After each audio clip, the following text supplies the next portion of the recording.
It was just after dawn in a quiet Athenian suburb when a desperate call to police shattered the calm. A young mother had been murdered in her own home. Her infant was found crying beside her. Her husband was discovered bound and bruised, claiming they had been the victims of a violent home invasion. He told police 3 hooded intruders had broken in, stolen cash and jewelry, threatened their baby, and killed his wife when she resisted. The story shocked Greece. News outlets ran continuous coverage of the so-called crime of the decade. The government offered a reward of 300,000 euros for information about the killers. Fear spread across Athens suburbs. Candlelight vigils were held for the slain mother, and her husband, a handsome helicopter pilot, became the face of grief, seen holding his daughter, speaking to reporters with tears in his eyes, and attending his wife's memorial service as the tragic widower. But everything was a lie. For 37 days, Babis Anagnostopoulos maintained one of the most elaborate deceptions in modern Greek crime history.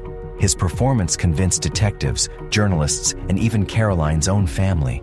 But while he played the grieving husband, technology was recording the truth. A smartwatch on Caroline's wrist, his own phone data, and the security system in their home quietly dismantled his story. Piece by piece, the digital trail would expose him not as a victim, but as a calculating killer. This is the story of Caroline Crouch, a story of control disguised as love, of manipulation that fooled a nation, and of the forensic breakthrough that ensured justice. Caroline Louise Crouch was born in Liverpool on July 12, 2001. Her father, David Crouch, was British, and her mother, Susan Della Cuesta, was from the Philippines. When Caroline was 8, her family moved to the Greek island of Alonissos. She grew up in an idyllic setting surrounded by the sea, village traditions, and a close-knit community. Caroline was bright, athletic, and determined.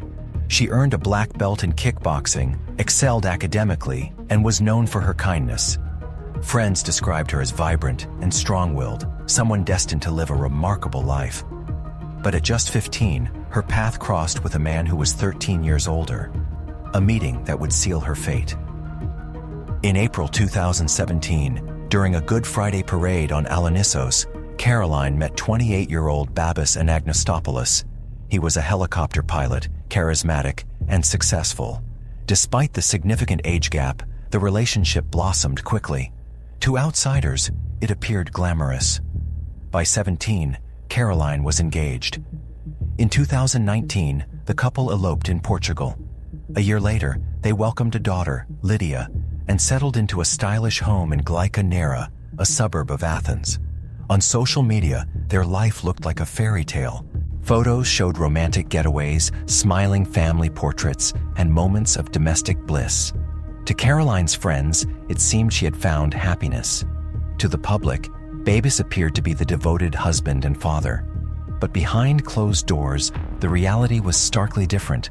Caroline's private diary, discovered later hidden in her wardrobe, told the true story. In coded entries, she described fights that turned violent, her growing resentment, and her desire to leave. Her therapist confirmed that Caroline often expressed a desperate wish to escape, saying, "I want to take my baby and leave." Caroline lived under Babis's control. She had no access to money, could not move around freely, and was forced to use taxis driven only by his friends. She suspected he was having an affair during his frequent absences. The marriage was suffocating her. Caroline was no longer living the fairy tale. She was trapped in a nightmare. In the early hours of May 11, 2021, the nightmare reached its horrifying climax. At around 1:20 a.m., Babis disabled the home security system and removed the memory card from their cameras. Hours later, while Caroline slept beside their 11-month-old daughter, he attacked her. Caroline's smartwatch, synced to her phone, recorded everything her body could not cry out. At 4:05 a.m., her heart rate spiked dramatically from a resting 48 to 58 beats per minute to levels indicating extreme stress. For 6 agonizing minutes, her heart raced. Then, at 4:11 a.m., it stopped altogether. Babis later described the act himself. "I pressed on top of her, and she shook. Her mouth, nose, and eyes stuck to the pillow." The coroner concluded Caroline's death was slow and torturous. After killing his wife, Babis turned to staging the scene. He strangled the family dog, Roxy, with its own leash and hung it from the staircase to suggest violent intruders. He tied his own hands and feet to appear restrained. He placed his crying infant next to Caroline's body, amplifying the brutality of his invented story. When police arrived, Babis delivered his performance convincingly. He described masked robbers who demanded money, stole 15,000 euros in cash and jewelry, and killed Caroline after she tried to protect their daughter. His calm yet emotional retelling captured the public imagination. Greek television aired the story non-stop. The image of Babis, holding baby Lydia at the funeral, cemented his place as a national figure of tragedy. But the truth was already recorded in data he could not erase. For more than a month, Babis lived as a free man. He gave interviews to major media outlets, his voice breaking as he spoke of his wife. He led tributes at her memorial service, embraced her grieving parents, and appeared to embody stoic resilience. He even praised the police investigation, urging them to catch the supposed intruders. The deception was masterful. The public sympathized with him, investigators pursued the robbery theory, and a foreign suspect was even detained at the border, though later cleared by DNA tests. Behind the scenes, though, digital evidence was destroying his narrative. Caroline's smartwatch placed her time of death hours before the alleged break-in.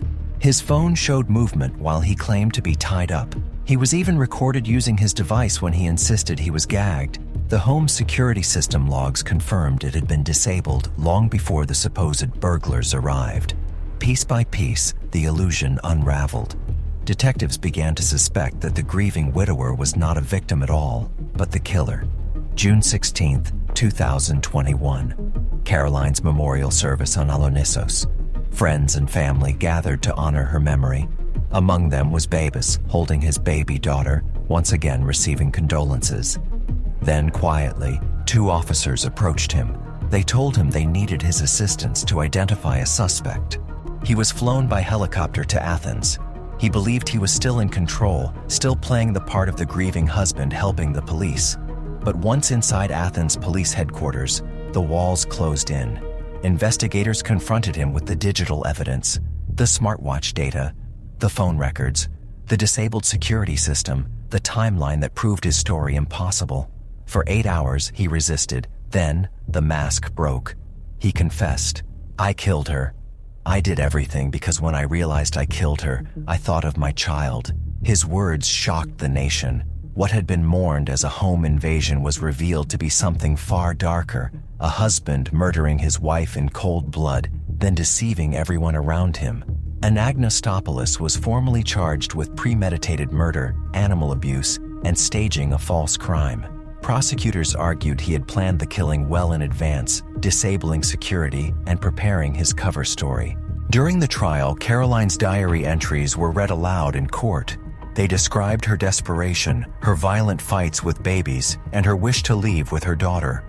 He broke down in tears as the words were spoken.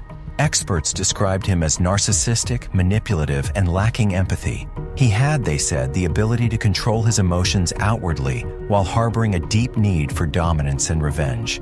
On May 16, 2022, the verdict was delivered. The court unanimously found him guilty. He was sentenced to life imprisonment for Caroline's murder, plus an additional 10 years for killing the family dog. The tribunal rejected his claims of a crime of passion, ruling that he had acted calmly, deliberately, and with intent. Caroline's death reverberated far beyond the courtroom. It became a turning point in Greece's conversation about domestic violence.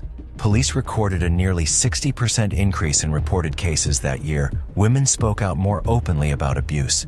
Activists pushed for femicide to be recognized formally in the Greek Penal Code. For Caroline's family, the loss was immeasurable. Her father, David Crouch, made a public statement after the verdict. "No amount of prison time can ever bring back my beautiful daughter, but I am gratified that the court did not believe the nonsense he produced during his testimony. He will never see his daughter again." Baby Lydia was placed in the custody of Caroline's family. Her surname was changed to protect her from her father's crimes. Caroline's parents vowed to raise her with love, free from the shadow of deception that had destroyed her mother. The case also marked a new era in forensic investigation. It was the first in Greece where smartwatch data became decisive courtroom evidence. Technology became a silent witness, proving premeditation and preserving Caroline's final moments. It set a precedent for digital forensics in future cases, showing that even the smallest devices can expose the darkest crimes. Caroline Crouch was just 20 years old, a daughter, a mother, a young woman who dreamed of freedom. Her life was stolen by the man who promised to protect her. But in death, her story illuminated the hidden dangers of control disguised as love and the devastating silence surrounding domestic abuse.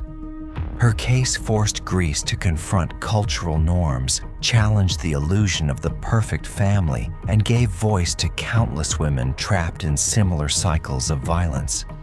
Most of all, it left behind a warning that appearances can be deceiving, that even the most convincing masks can hide dangerous truths, and that technology may one day speak for victims when they cannot speak for themselves.